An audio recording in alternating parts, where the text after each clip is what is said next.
sábado, hermanos. ¿Se escucha? ¿Se escucha bien? Feliz sábado, hermanos.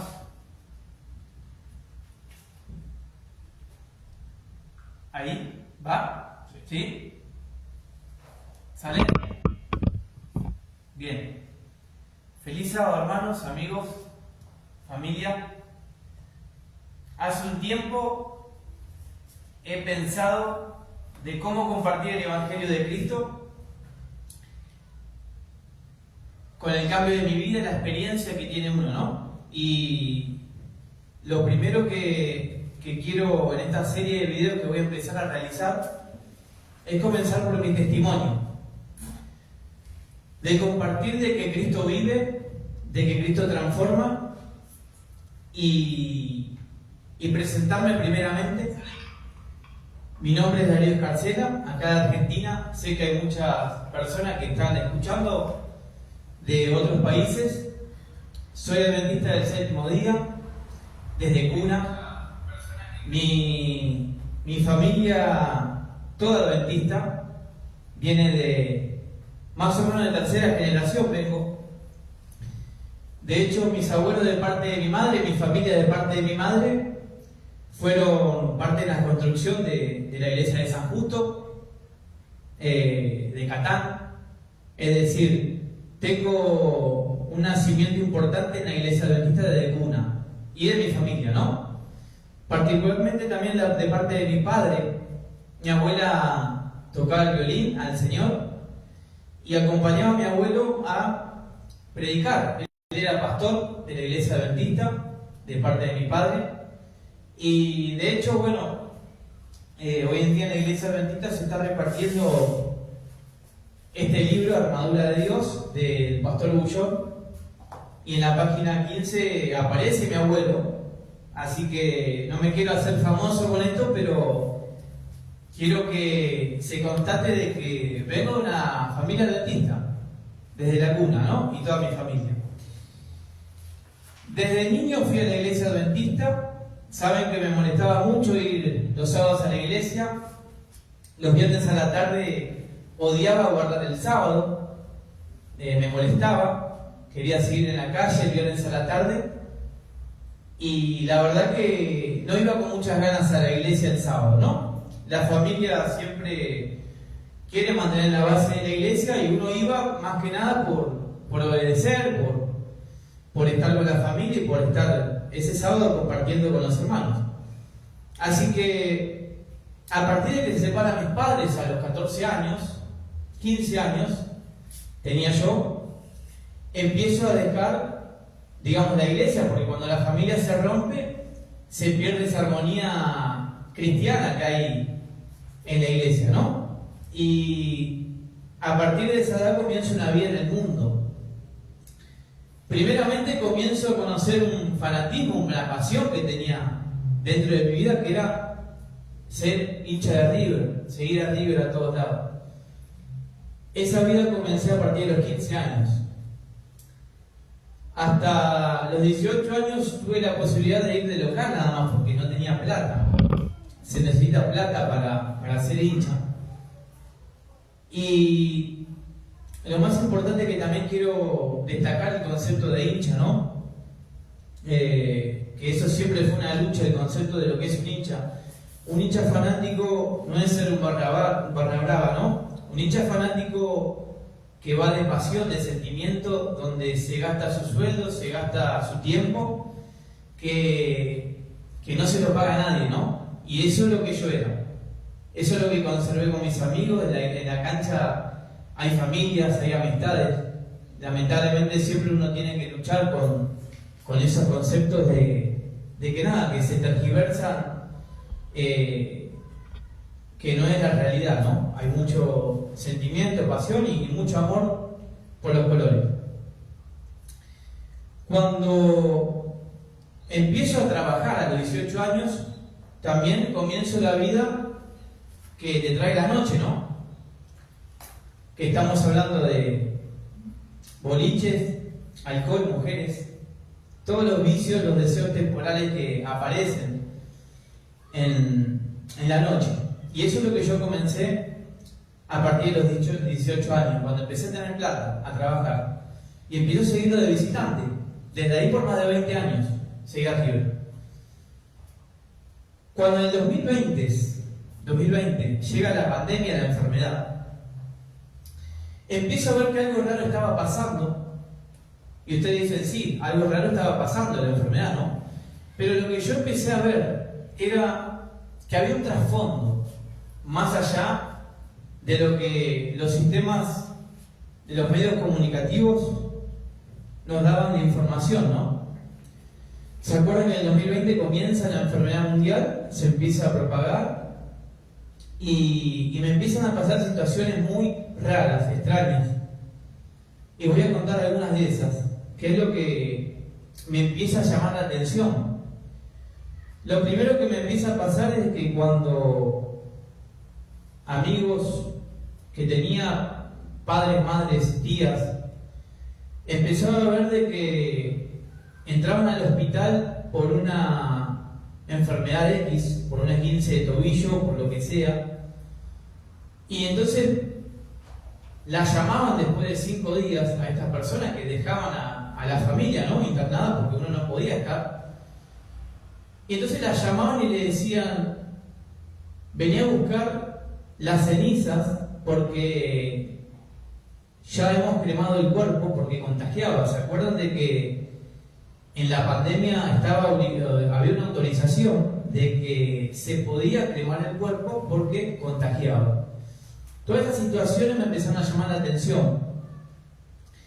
Otra situación que me llamó la atención era de que tuve un amigo de que también se encontraba en una plaza tomando una coca y de pronto, cuando había una restricción de salir, ¿no? ¿Se acuerdan que había restricciones para salir? Y cuando estaban en una plaza, aparece un patrullero y lo lleva preso, sin motivo alguno, solamente por estar en la plaza. Es decir, todas estas situaciones que yo empezaba a ver me llamaban la atención y yo digo, ¿qué era lo que estaba pasando? Había un trasfondo acá detrás, que no lo podía entender, pero sabía que algo estaba pasando. Cuando también un amigo también estaba en su casa, estaba en su cumpleaños con su familia, que no eran ni 7 o 8 personas. De pronto se acuerdan de que había una línea telefónica que el gobierno había autorizado para poder denunciar a las otras personas, ¿no? Es decir, el gobierno había dicho, bueno, si ven algo que está en desacuerdo con lo que decimos nosotros, ¿no?, el gobierno puede llamar por teléfono, les damos una línea gratuita y pueden denunciar a la persona que está yendo en contra de la ley, ¿no? Y en este caso mi amigo estaba en su casa, en su cumpleaños, 7 o 8 personas, vuelvo a repetir, entonces parece que un vecino llamó, vio a gente, y ahí es cuando cae gendarmería y la policía, y entonces llaman a la casa. Sale mi amigo y dice, ¿qué están buscando? Y ellos le dicen, hemos recibido un llamado a que hay gente más de lo permitido, de lo que está constituido por el decreto, ¿no? Entonces mi amigo dice, sí, estamos acá en mi casa y necesitamos pasar, dice la policía, necesitamos pasar porque están infringiendo la ley. Ahora la pregunta era, ¿cómo pueden pasar si no tenían orden de allanamiento? Sin embargo, se había anulado todo derecho civil en ese momento y tenían prioridad y podían entrar, y entraron de hecho, y encontraron de que eran más de 5 personas. ¿Se acuerdan de que había restricciones? De que había límites de personas. Bueno, pasaron el límite de 5 personas. Y los llevaron presos. Cayeron presos.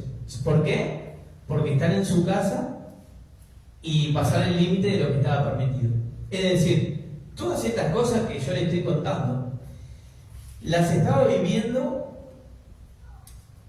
en carne propia alrededor mío, porque era lo que estaba pasando, y veía que los medios no decían esto, había una desinformación absoluta. Ahora les quiero compartir 2 imágenes, si las tengo acá. 2 imágenes para que se den cuenta de cómo el gobierno, digamos, como el gobierno dictaba lo que decía la OMS, ¿no? La Organización Mundial, y cómo se empezaba a manipular las mentes de la gente. ¿Se acuerdan que médicos le quemaban autos? Acá es una historia de que lo habían linchado por solamente tener coronavirus, los vecinos, y se empezaba a hacer una conmoción en la sociedad, ¿no? Se empezó a meter miedo. Acá otra médica con coronavirus que le habían quemado el auto, la amenazaron, no la dejaban ingresar al domicilio. Es decir, todas estas historias, hermano, esto pasó entre nosotros.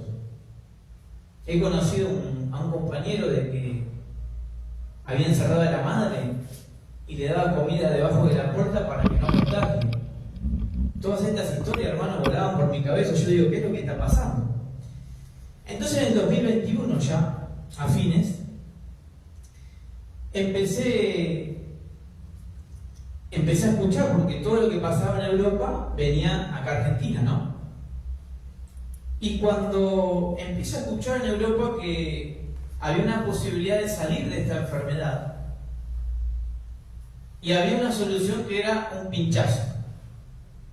El pinchazo, que era la vacuna. Cuando se empieza a circular en Europa, obviamente vuelve acá, ¿no? Eso era lo que venía para acá. Entonces yo digo, ahora esto se viene para acá. Entonces nos decían, bueno, hay una solución para volver a la normalidad en el mundo, que es pincharse. La gente que hizo, lógicamente, ¿no? Yo nunca estuve en contra del pinchazo, digo el pinche porque me pueden censurar. Pero yo nunca estuve en contra, sino que lo sentía como que era algo, una libertad de conciencia de cada uno. Nosotros tenemos derechos civiles que nos resguardan de la conciencia. Nadie nos puede obligar, digamos, a hacer algo que va en contra de mi conciencia. Entonces, cuando empiezo a ver de que la gente se empezaba a pinchar, entonces empezaron a decir, bueno, la solución no es una sola dosis, tenemos que darnos una segunda para volver a la normalidad. Entonces, bueno, segunda dosis, y después empezaron a decir, bueno, como el virus va mutando, ¿no? Va cambiando, se hace más fuerte, entonces, ¿qué pasa? Hay que aplicar una tercera. Entonces, para volver a la normalidad, decía, hay que empezar de vuelta a darse la tercera. Y así sucesivamente. Hace unos meses yo he conocido a una persona que se ha colocado 7 dosis. Así que yo no sé hasta qué punto, digamos, estaban las dosis, pero me he enterado de que hay una persona que se colocó 7 dosis. Es decir, cuando se empezó a cambiar, digamos, el sistema, porque iba cambiando según la OMS, iba cambiando el virus. Yo digo, acá, si antes me parecía raro, acá hay más raro todavía. Hay un trasfondo. Cuando empiezan a ver de que la gente no se estaba empezando a vacunar, entonces, ¿qué hacen?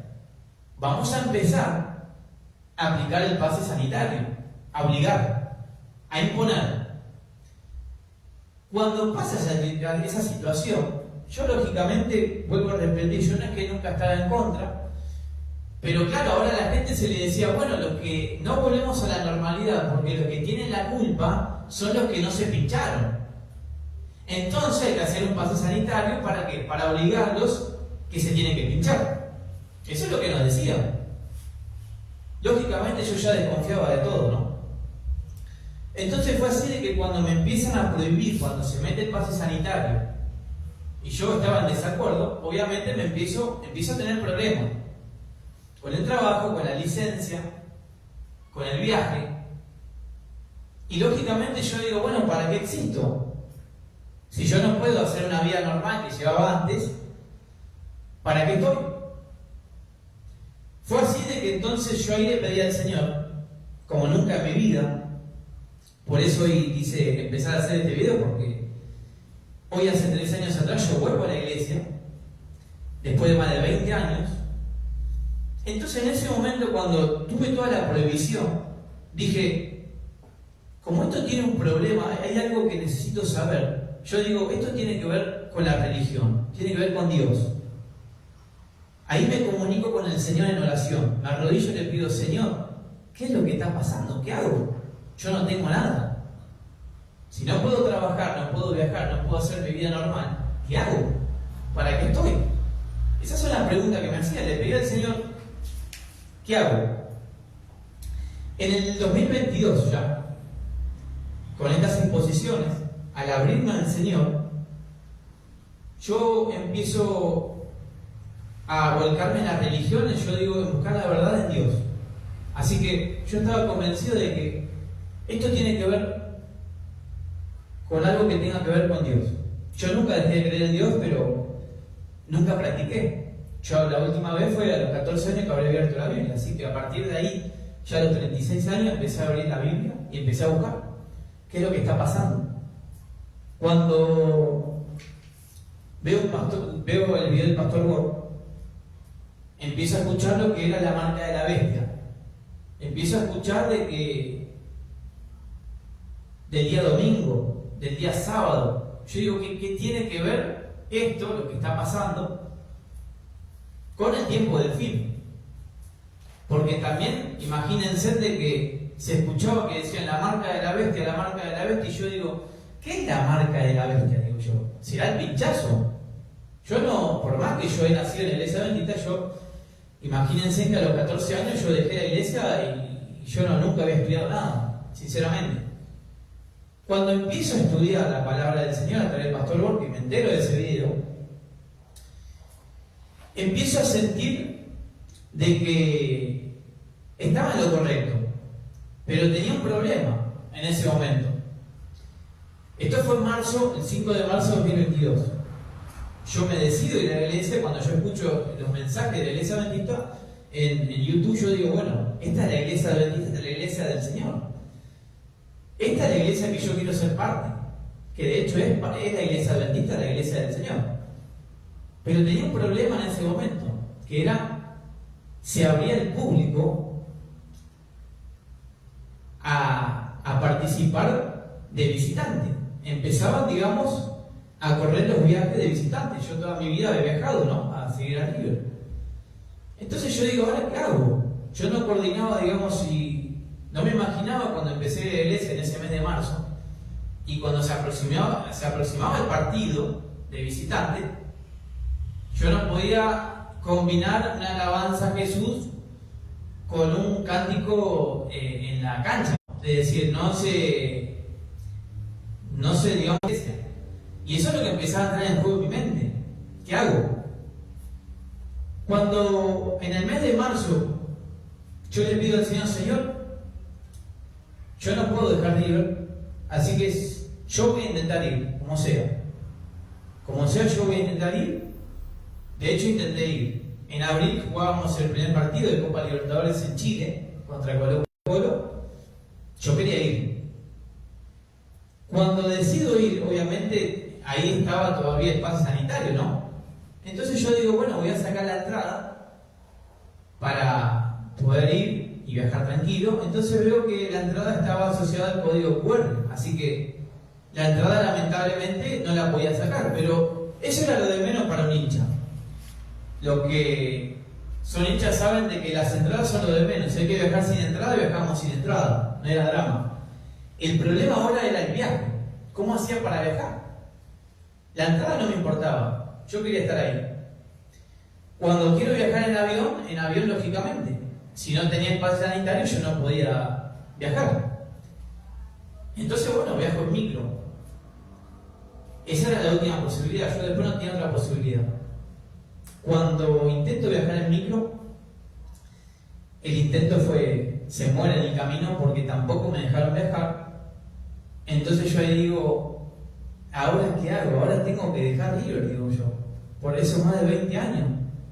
Porque yo le pedí al Señor, si es tu voluntad, yo no voy a falsificar el pase sanitario, no voy a falsificar una dosis. Yo tenía la posibilidad de hacerlo, pero no sentía que era el camino. Yo quería ir legalmente.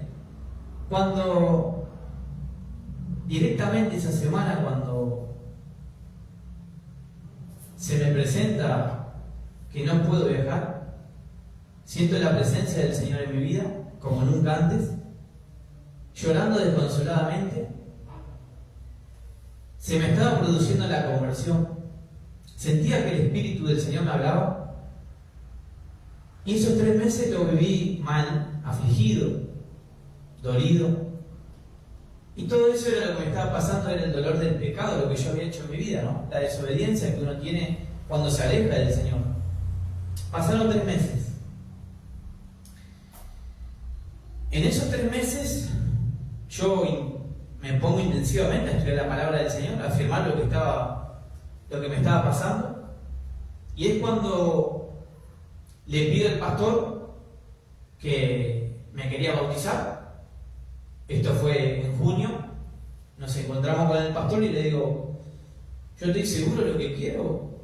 Tengo una conversación con él y le digo, yo me quiero bautizar, quiero ser parte de la iglesia. Cuando el 9 de julio se me da la fecha del bautismo del 2022, me bautizo el 9 de julio. 15 días después, el 25 de julio, más o menos, el 24 de julio a la noche le mando un mensaje a mi prima, a Betty, por la noche,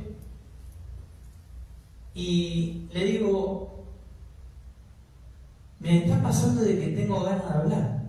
O sea, me siento de que tengo que predicar, tengo que hablar. No lo podía explicar yo qué era lo que me pasaba. Ella me dice, pedí al Espíritu Santo que te hable. Yo le hice caso. El martes a la mañana estaba trabajando, estaba pedaleando. Yo trabajo en el correo con la bicicleta, entonces me encontraba pedaleando, entonces me cruza una persona. Y cuando yo estoy pedaleando, él está al lado mío, estábamos por la calle y siento que él, cuando yo me alejo, él habla y me dice algo. Yo digo, ¿será que me quiere robar? Yo no lo conocía, no sabía quién era. Cuando escucho la voz de vuelta que me habla, me dice algo. Yo ahí me doy vuelta y le digo, disculpa, me estás hablando a mí, porque éramos 2 personas nada más que estaban en la calle. 9:30 de la mañana, había neblina, me acuerdo, hacía frío. Así que era una situación ideal para un hecho delictivo, decía yo. Pero me habla y me dice, me mira fijo y me dice, el Señor está con vos, me dice. Yo le digo, ¿cómo? No te conozco, disculpa, ¿cómo que el Señor está conmigo? Cuando lo miro de vuelta me dice, me mira a los ojos y me dice, el Señor está con vos, se siente en tu espíritu. Y a partir del 25 de julio, cuando se me cruzó esta persona, yo empecé a decir, primero me puse a llorar en ese momento, porque yo digo, ¿qué es lo que me está pasando? No, todo era muy rápido lo que me pasaba, no sabía lo que me estaba sucediendo. Pero a partir de ahí empecé a sentir una confianza, no en mí, de ninguna manera. Yo no tengo una autoconfianza, sino que sentí una confianza que Cristo estaba empezando a dirigir mi vida. Entonces,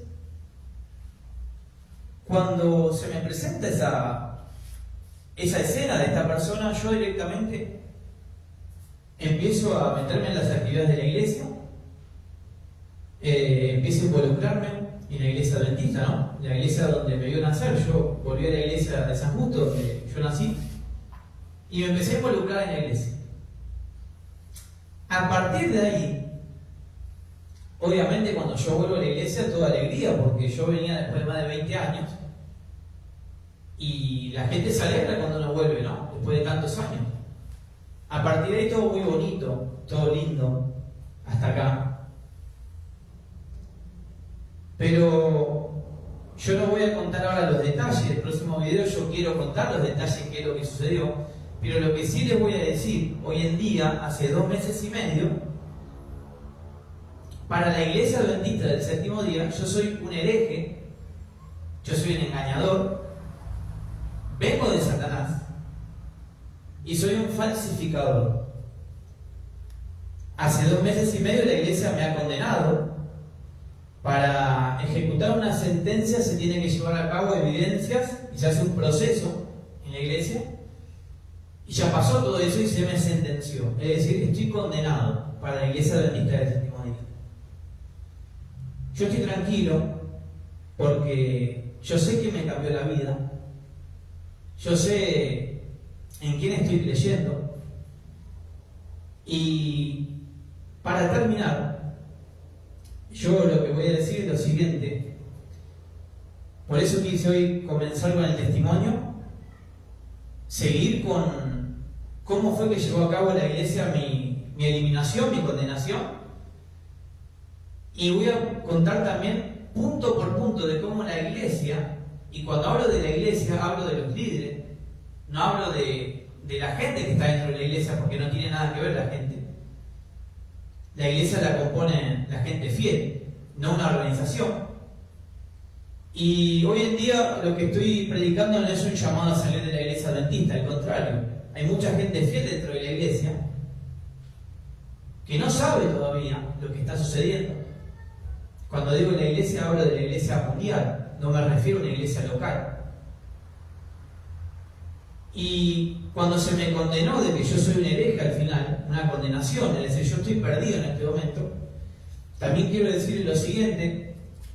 Hoy en día la iglesia adventista, esto es lo que tengo acá, es el manual de la iglesia. Este es el credo, la prueba de discipulados para que la iglesia compruebe si vos venís de Dios o venís de Lucifer. Y lamentablemente les quiero comunicar, y hago un llamado también, un pedido, si alguien conoce a alguien de la iglesia adventista, de la organización, porque necesito que me consigan lo que dice en la página 79 del manual. Porque a mí me borran de la iglesia sin ningún escrito, ninguna explicación. Así que si alguien está escuchando este mensaje, alguno de la junta, de la iglesia, de donde sea, no estoy hablando de una iglesia local, de donde sea, que me puedan conseguir, que lo voy a leer en la página 79, donde dice lo siguiente. Esto es lo que me negaron. La iglesia que separa a un miembro de la feligresía de la iglesia tiene el deber de comunicarle por escrito. Esto es lo que se me negó a mí hace 2 meses y medio. La decisión tomada con pesar por la iglesia, asegurándole su permanente interés espiritual y su preocupación por su persona. Donde sea posible, esta comunicación debe ser entregada personalmente por el pastor o por una persona designada por la junta directiva de la iglesia. Así que para el próximo video les puedo pedir en el nombre del Señor, sea el pastor o sea de la junta, que me hagan llegar este escrito, que me den las razones de mi desglose y de mi condenación de que soy un hereje y un enemigo del diablo, un enemigo de Jesús, ¿no? Que es lo que la iglesia me condenó. Así que sigue diciendo en la página 79, la iglesia debe mantenerse hasta donde sea posible en contacto con la persona que ha sido separada de la feligresía de la iglesia. Todavía no he recibido ningún mensaje. Así que dice que la iglesia debe mantenerse fiel al que se elimina. Así que hago un pedido especial, que si alguien está escuchando este mensaje de la junta, de donde sea, que me den ese escrito para poder presentarlo y poder tener la constancia, cuál es el motivo de mi desglose. Yo todavía sigo congregando a la iglesia adventista. No soy ningún enemigo de la iglesia, al contrario.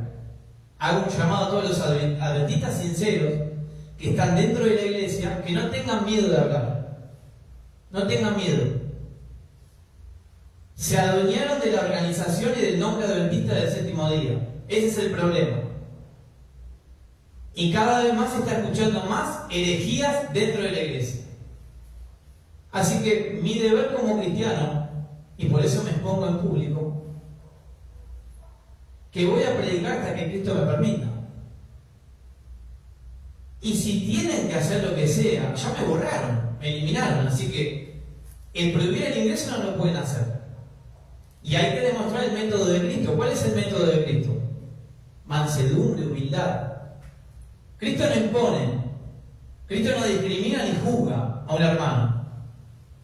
O no dice el Señor en Mateo 5:11, bienaventurados seréis cuando por mi causa os insulten, os persigan y digan toda clase de mal contra vosotros mintiendo.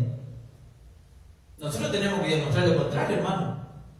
Yo no puedo eliminar a un hermano por pensar diferente. El problema, hermanos, en la iglesia adventista es lo siguiente. Se está poniendo esto como si fuera la Biblia. Entonces los que se levantan, digamos, con la palabra del Señor, son condenados como herejes. Así que por eso mi obligación, sentí, de empezar a predicar. Primero es poner mi testimonio. Segundo, voy a contar cómo el pastor, en ese momento, ¿no?, que me he enterado de que ha renunciado a la iglesia, ya no es parte de la iglesia adventista, el pastor que se encargó de hacerme todo el trabajo de borrarme de la iglesia, ya el pastor ha renunciado. Y el próximo video voy a contar detalles de cómo él mismo se encargó de sacarme de la iglesia adventista. Una persona. Así que no estamos hablando de que acá está la junta metida, no. Acá solamente con una persona puede hacer desastre en la iglesia. Y eso es lo que pasó. Y después obviamente tiene un propósito esta eliminación de querer callar. La iglesia ha pensado y decía, bueno, si lo borramos o lo eliminamos a Darío, bueno, se va a quedar abajo de la cama, se va a callar tu boca. Eso es lo que habrán pensado. Yo les pido en el nombre del Señor, les digo que no me voy a callar.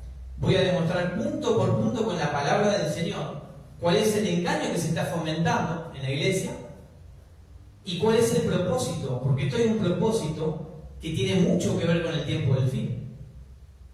¿Por qué no se habla de la ley dominical en las iglesias? ¿Por qué no se habla, no les ponemos a la gente de lo que significa ser adventista del séptimo día? ¿Por qué? ¿Hay algo que ocultar? Pregunto. ¿Será que hay una conexión de la iglesia adventista con la Agenda 2030 que no quieren que se sepan los hermanos? Yo lo voy a poner punto por punto de cómo la iglesia está callando y no quiere que se sepa de lo que realmente dice la palabra del Señor. Así que yo les quiero agradecer, hermanos, a cada persona que me ha escuchado, que esto recién comienza. Si el Señor me lo permite, esto recién comienza. Acá quiero empezar a levantar una guerra espiritual. El apóstol Pablo dice que no tenemos lucha contra sangre ni carne, sino contra las huestes enemigas, ¿no? Llegó el momento, hermanos adventistas, de que empecemos a exponer la verdad que tenemos hacia el mundo. No hay que ocultarla. ¿Tenemos vergüenza que nos llamen adventistas del séptimo día? No hay que tener vergüenza, hermano. Y los que enseñan de que la iglesia solamente Cristo viene a buscar a la organización, lamentablemente, hermano, no es así. La salvación no viene porque uno pertenece al libro de la iglesia. La salvación viene por nuestra conexión con el Señor. Ahí está la salvación, hermano. Cuando tengamos esa conexión, las obras van a reflejar de nuestras acciones. Cuando tengamos esa verdadera comunión con Cristo, vamos a empezar a verlo y el mundo nos va a empezar a conocer quiénes son los que realmente están viviendo el mensaje adventista para este tiempo. Así que, hermanos, que Dios los bendiga y gracias por escucharme y los espero en el próximo video. Gloria a Dios el Padre y a Jesucristo su Hijo amado. Amén.